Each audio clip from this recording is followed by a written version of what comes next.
Run it back, Philly. No frauds, no fanboys, no intros. James Harden was so passionate about Doc Rivers being dismissed that he made it clear that a future with both of them in Philadelphia was simply not possible. So I had this gives me fear because I said before that Daryl Morey's obsessed with James Harden. James Harden's the only James Harden basically made Daryl Morey's career. Daryl Morey kind of made James Harden's career. It works hand in hand. Not technically, but you know what I'm saying. I have a fear that Daryl Morey is just going to refuse to give up on James Harden, is going to continue to do everything for James Harden. But the Nick Nurse thing is interesting. According to a source close to the situation, Harden met with Daryl Morey and Doc Rivers shortly after Game 7. During this interaction, Harden vehemently expressed his disapproval of Rivers as the team's head coach moving forward. He was so passionate about Rivers being dismissed that he made it clear that a future with both of them in Philadelphia was simply not possible. It should be noted that Joel Embiid was not present for this interaction. James Harden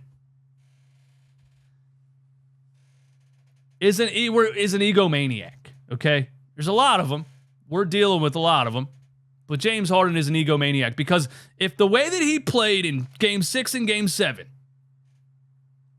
he then went into a meeting with the GM and the coach, and he was that passionate about Doc Rivers being dismissed, that tells me that James Harden, and I'm not saying Doc Rivers is a great coach by any means. I think he's one of them. I think he's the most overrated coach in the history of the NBA. But James Harden stunk in Game 7.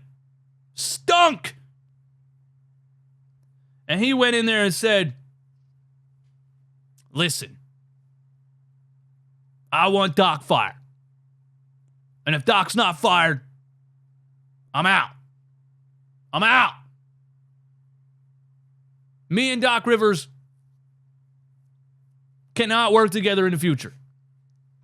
I just think it's very, bro, you're kind of demanding a lot. And it's very self-righteous of a player that just absolutely sucked ass in a playoff game. You know what I mean? Let me remind you, outside of the 2 40-point games James Harden had, one because, he went to Vegas and got some lap dances and felt all, young Harden. And then the other one, I don't know where the hell that one came from. But outside of that, 2 40-point games in that playoff series. 5 other games, he went 16 for 68.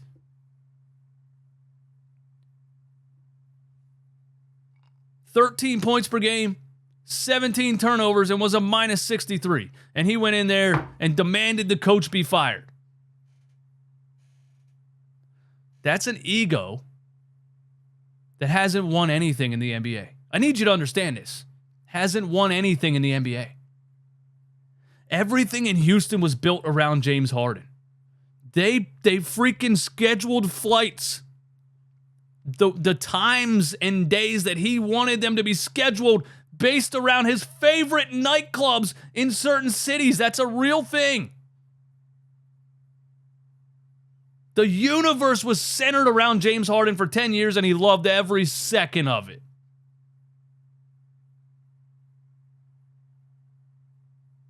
And it never won anything. Look how these teams are playing. Denver, Miami, Boston, whoever else. A lot of teams ended up not being as good as we thought they were in the playoffs. But look at at least the best team, the championship team. Look at how they're playing. Do they center the universe around one guy? No. It works perfectly because Nikola Jokic is a very good passing center, maybe the best passing center ever. But that system in Houston did not work, and it was never going to work. And it's not going to work here.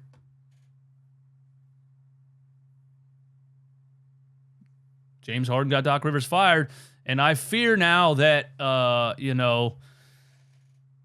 Daryl Morey fired Doc Rivers because James Harden told him to fire Doc Rivers, and that means that James Harden's coming back. And now John Clark says this, an NBA league source tells me the desired outcome for the Sixers is to still do a deal with James Harden that makes sense in the short and long term for both sides.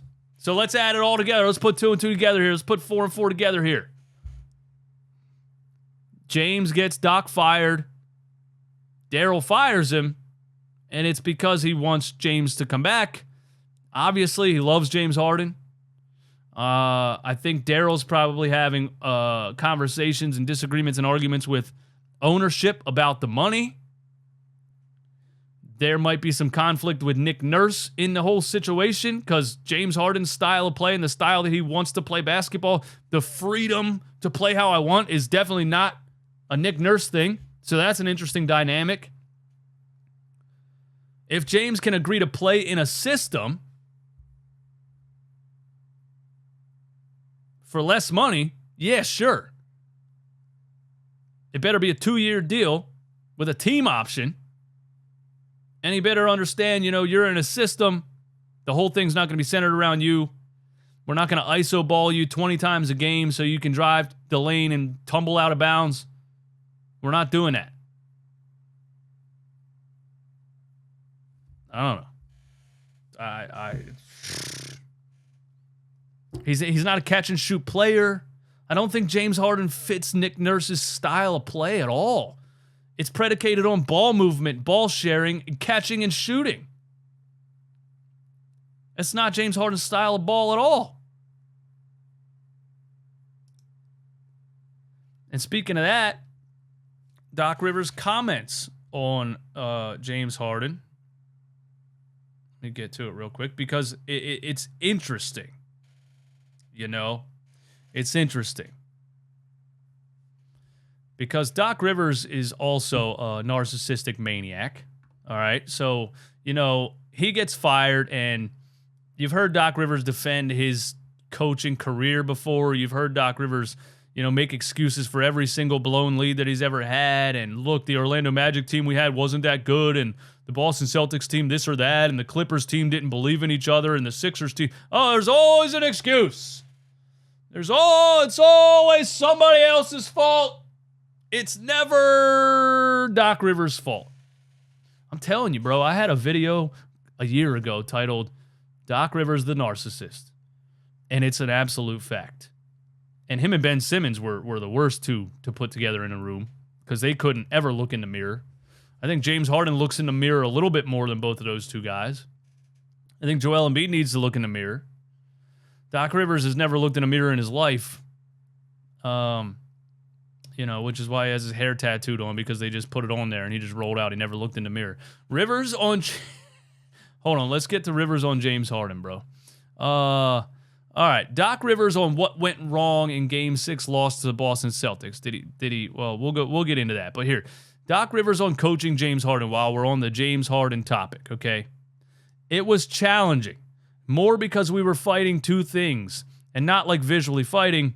It was James is so good at playing one way, not so much anymore. And the way I believe you have to play to win in some ways is different because it's a lot of giving up the ball, moving the ball, and coming back to the ball. Doc, come on, bro. You're a flat out liar, dude. You are a flat out liar. What are you talking about? You didn't even have a system. You just put the ball out there. You ISO Joel the whole game. You ISO Harden the whole game. That was your system. And if your system wasn't that, then why don't you just tell James Harden, hey, play within my system or this ain't going to work out or whatever. I don't know. Doc says, I would have loved to have him younger when that was easier for him because giving up the ball and getting back to the ball is hard. This guy's insane, bro. It's physical. It's exhausting. So he's admitting that James Harden wasn't in the shape it takes to play basketball at a high level, which I agree.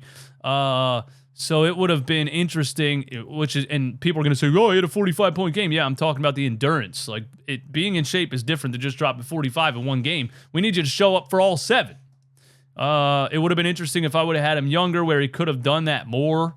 I don't even know what the hell that means. Coming off of dribble handoffs, going downhill, he didn't finish as well as he finished because he's older and that happens. This is so weird for a coach to say. So, yeah, at times to get him to move it and get him to play the way I needed him to play. I thought the first half of the year we were the best team in the game. I thought James was playing perfect basketball. He was the point guard of the team. He was still scoring, but he was doing more playmaking and scoring. Then in the second half, he started scoring more, trying to score more, and I thought we got stagnant at times. I thought we changed.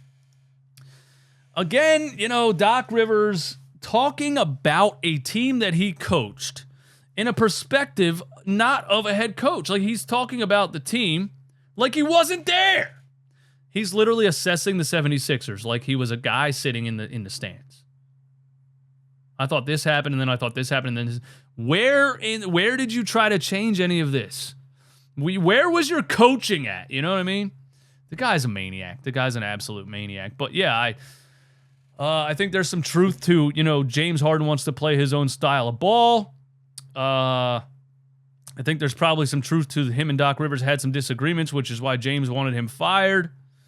But, if he's saying that, like, look, James wants to play the game one way, and the way I believe you have to win is giving up the ball, moving the ball, and coming back to the ball, that's how Nick Nurse coaches the game. So if James couldn't do that under Doc Rivers, he can't do it under Nick Nurse, right? How's this going to work? If James comes back and wants to play James Harden basketball, how's it going to work under Nick Nurse? I need to know.